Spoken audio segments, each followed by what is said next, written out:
नमस्कार। आज बात करते हैं गंगा की, भारत की सबसे पवित्र नदी। पर ये कहानी सिर्फ एक नदी की नहीं है, बल्कि कई धाराओं के संगम की है। चलिए इस रहस्यमयी यात्रा की गहराई में उतरते हैं और इसके रहस्य को परत दर परत खोलते हैं। तो एक सीधा सा सवाल सबसे पहले, गंगा का उद्गम कहाँ है? ज्यादातर लोगों का जवाब क्या होगा? गंगोत्री, है ना? लेकिन क्या ये सच है? सच तो ये है कि इसका जवाब आपको चौंका सकता है। जिस नदी को हम सब गंगा के नाम से जानते हैं, वो गंगोत्री से उस नाम से शुरू ही नहीं होती। असल कहानी तो बहुत ज्यादा दिलचस्प और थोड़ी उलझी हुई भी है। इसे हम गंगा का विरोधाभास कह सकते हैं। मतलब गंगा कोई एक अकेली नदी नहीं है। ये तो हिमालय में बहने वाली कई धाराओं का एक पूरा सिस्टम है, जो मिलकर इस विशाल नदी को बनाते हैं। और इस कहानी को समझने के लिए हमें एक शब्द समझना होगा। और इस कहानी को समझने की चाबी है एक शब्द, प्रयाग। प्रयाग मतलब वो पवित्र जगह जहां दो या दो से ज्यादा नदियां आकर मिलती हैं। और गंगा की पूरी कहानी इन्हीं 5 प्रयागों के इर्द गिर्द घूमती है। तो चलिए हमारी यात्रा शुरू होती है, लेकिन गंगोत्री से नहीं, बल्कि उससे भी बहुत दूर सतोपंथ ग्लेशियर से। यहीं से 2 छोटी छोटी पर बहुत ताकतवर धाराएं निकलती हैं, धौली गंगा और विष्णु गंगा। समझिए, यहीं से सारी कहानी शुरू होती है। तो अब हम उन 5 पवित्र संगमों यानी पंच प्रयाग के सफर पर निकलेंगे। वो सफर जहां कदम दर कदम एक महान नदी बनती है। तो सबसे पहले चलते हैं पहले प्रयाग की ओर। तो सोचिए जरा, सतोपंथ से निकली ये दोनों धाराएं, धौली गंगा और विष्णु गंगा, ऊंचे ऊंचे पहाड़ों के बीच से अपना रास्ता बना रही हैं, एक दूसरे से मिलने के लिए। और आखिरकार इनका संगम होता है विष्णु प्रयाग में। ये है हमारा पहला प्रयाग। और यहाँ जब ये दोनों धाराएं मिलती हैं तो एक नई और बड़ी नदी बनती है। इसका नाम है अलकनंदा। इस नाम को याद रखिएगा, क्योंकि यही नदी हमारी कहानी का हीरो है। अब अलकनंदा अपने सफर पर आगे बढ़ती है और जल्द ही इसे एक और साथी नदी मिलती है, जिसका नाम है नंदाकिनी। इनका संगम होता है नंदप्रयाग में। ये है दूसरा प्रयाग।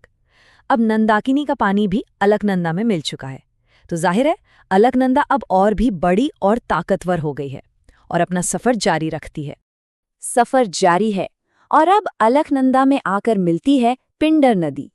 हर संगम के साथ अलकनंदा का रूप और विशाल होता जा रहा है। ये मिलन होता है कर्णप्रयाग में, ये तीसरा प्रयाग है। पर यहाँ एक सवाल उठता है कि नदी का नाम अलकनंदा ही क्यों चल रहा है। इसका कारण हाइड्रोलॉजी का एक सीधा सा नियम है। जब 2 नदियां मिलती हैं तो जो नदी ज्यादा गहरी और बड़ी होती है, उसी का नाम आगे बढ़ता है। और अभी तक अलकनंदा ही मुख्य नदी है। हमारा अगला पड़ाव, जहां केदारनाथ के पास से बहकर आने वाली मंदाकिनी नदी अलकनंदा से मिलती है। ये भी एक बहुत ही खास संगम है। ये संगम होता है रुद्रप्रयाग में। ये चौथा प्रयाग है।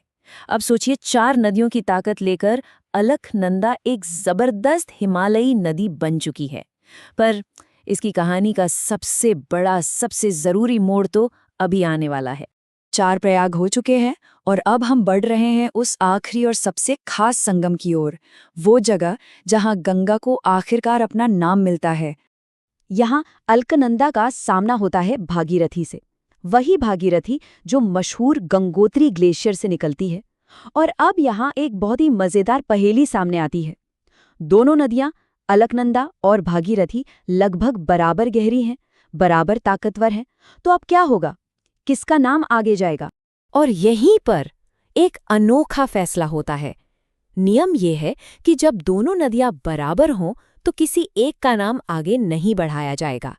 देवप्रयाग के इस 5वें और आखिरी संगम पर एक बिल्कुल नई नदी का जन्म होता है, एक नए नाम के साथ, गंगा। तो असल में गंगा नदी का जन्म देवप्रयाग में होता है।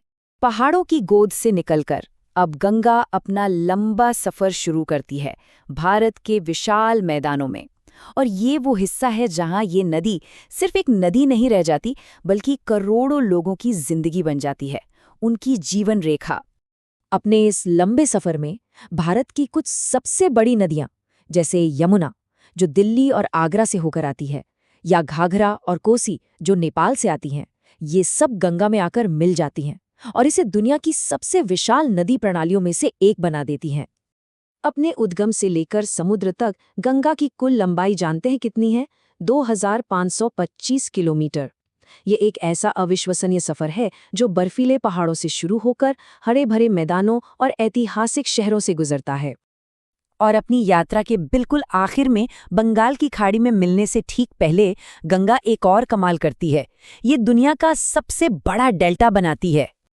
देखिए यहाँ होता क्या है, गंगा दो बड़ी धाराओं में बट जाती है। एक है हुगली जो भारत में ही रहती है और दूसरी है पद्मा जो बांग्लादेश में चली जाती है। फिर ये पद्मा आगे जाकर ताकतवर ब्रह्मपुत्र से मिलती है और फिर ये दोनों मिलकर मेघना नदी से। इन सबकी मिलीजुली शक्ति से बनता है दुनिया का सबसे बड़ा डेल्टा सुंदरबन, जो अपने आप में एक कुदरत का अजूबा है। तो गंगा का ये भौतिक सफर यहाँ खत्म हो जाता है, लेकिन इसकी कहानी, इसकी विरासत वो हमेशा बहती रहती है, जो एक पूरे उपमहाद्वीप को सींचती है। तो आखिर में एक सवाल, अगर एक नदी की पहचान उसके पानी से होती है, तो फिर गंगा असल में कितनी नदियों से मिलकर बनी है? ये एक ऐसा सवाल है जो हमें सोचने पर मजबूर करता है कि गंगा एक नदी है या कई नदियों की एक बहती हुई आत्मा।